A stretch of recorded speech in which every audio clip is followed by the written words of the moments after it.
ท่านเคยสงสัยบ่ว่าการออกจำหน่ายหุ้นของบริษัทให้แก่ผู้ลงทุนแม่นเพื่อเป้าหมายใดและทุนที่ระดมได้นั่นบริษัทจะนำเอาไปนำใช้เฮ็ดหยังกันแดในวิดีโอนี้มีคำตอบ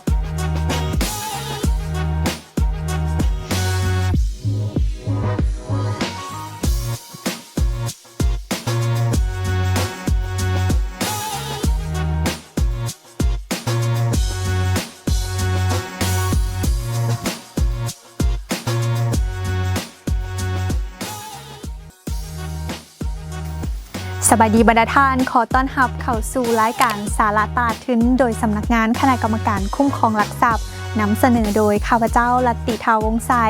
ซึ่งแน่นอนว่ามาพบกันแบบนี้บ่พลาดที่จะเอาสาระดีๆมาให้บรรดาท่านได้รับชมรับทราบกันและในมื้อนี้พวกเขาจะนำเสนอให้บรรดาท่านได้รับทราบกันเกี่ยวกับเป้าหมายการนำเอาหุ้นของบริษัทออกจำหน่ายให้แก่ผู้ลงทุนและทุนที่ระดมได้นั่นแมนจะถึงนำใช้เพื่อเป้าหมายใดในมื้อนี้พวกเขามารับชมรับทราบพร้อมๆกัน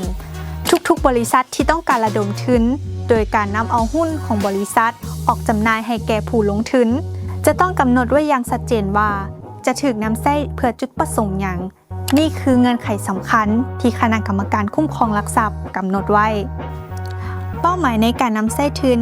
แม้นได้ระบุไว้ในหนังสือส่วนซื้อของบริษัทที่เปิดเผยให้แก่มวลชนได้รับทราบซึ่งแต่ละบริษัทแม้นมีเป้าหมายนำใช้ทุนที่แตกต่างกันขึ้นกับนโยบายของบริษัทซึ่งในมื้อนี้พวกเขาจะยกให้เห็น3รูปแบบที่เห็นกันเรื่อยๆคือ 1. การระดมทุนหรือเพิ่มทุนเพื่อขยายกิจการเป้าหมายหลักแม่นการเติบใหญ่ขยายตัวโดยบ่ต้องแบกรับภาระดอกเบี้ยจากการกู้ยืมธนาคารการอัดฉีดเม็ดเงินที่ได้จากการขายหุ้นใหม่จะถูกนำใช้เป็นเงินทุนระยะยาวเช่นการสร้างโรงงานการขยายสาขาไปต่างประเทศหรือนำใช้ซื้อกิจการอื่นการเพิ่มขีดความสามารถในการแข่งขันช่วยให้บริษัทมีฐานเงินทุนที่ใหญ่ขึ้นสามารถรับโครงการขนาดใหญ่หรือประมูลเวียกของรัฐที่มีเงื่อนไขด้านความมั่นคงทางด้านการเงินสูงประหยัดต้นทุนเมื่อขยายกิจการจนใหญ่ขึ้นต้นทุนต่อหน่วยมักจะต่ำลงซึ่งส่งผลให้กำไรในอนาคตมีโอกาสสูงขึ้น 2. เปลี่ยนแปลงโครงสร้างผู้ถือหุ้นเป้าหมายนี้มักเฮ็ดเพื่อจัดระเบียบอำนาจและการบริหารเพื่อให้เหมาะสมกับทิศทางของบริษัทการดึงพันธมิตรทางยุทธศาสตร์บางครั้งการออกหุ้นบ่ได้ต้องการเพียงแต่เงินแต่ต้องการคอนเนคชั่นหรือเทคโนโลยีจากผู้ถือหุ้นใหม่ที่เข้ามาช่วยส่งเสริมธุรกิจการเกี่ยมความพร้อมก่อนเข้าตลาดหลักทรัพย์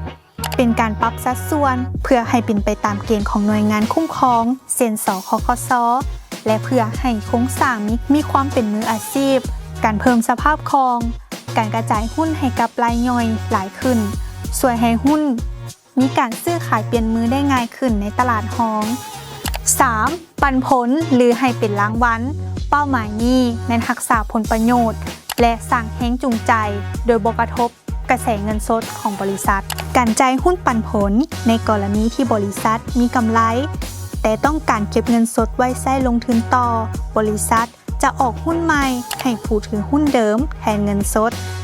ซึ่งช่วยเพิ่มจำนวนหุ้นในมือผู้ถือหุ้นและรักษาสภาพคล่องทางด้านการเงินของบริษัทไว้การให้รางวัลพนักงานคือการออกหุ้นเพื่อขายหรือมอบให้ผู้บริหารและพนักงานในราคาพิเศษเพื่อสร้างความรู้สึกเป็นเจ้าของและกระตุ้นให้พนักงานตั้งใจเฮ็ดเวียกเพื่อเพิ่มมูลค่าหุ้นที่ตนถือครองอยู่การบริหารจัดการภาษีในบางบริบทการหักหุ้นปันผลอาจจะมีภาระภาษีที่แตกต่างจากการหักเงินปันผลซึ่งอาจเป็นกลยุทธ์ที่ตอบโจทย์ต่อผู้ถือหุ้นบางกลุ่มได้ 4. เป้าหมายอื่นๆตามการกำหนดของคณะกรรมการคุ้มครองหลักทรัพย์และมาถึงตอนนี้สาระตลาดทุน EP ที่53เป้าหมายของการนำเอาหุ้นของบริษัทออกจำหน่ายให้แก่ผู้ลงทุนซึ่งบรรดาท่านได้รับชมไปหวังว่าจะเป็นประโยชน์ให้กับบรรดาท่านใน EP ต่อไปจะมีเนื้อในใดนำมาฝากบรรดาท่านอย่าลืมติดตามสำหรับ EP นี้ข้าพเจ้ารัตติทาวงศ์ไซพร้อมโดยทีมงานต้องขอลาไปก่อนแล้วพบกันใหม่สวัสดี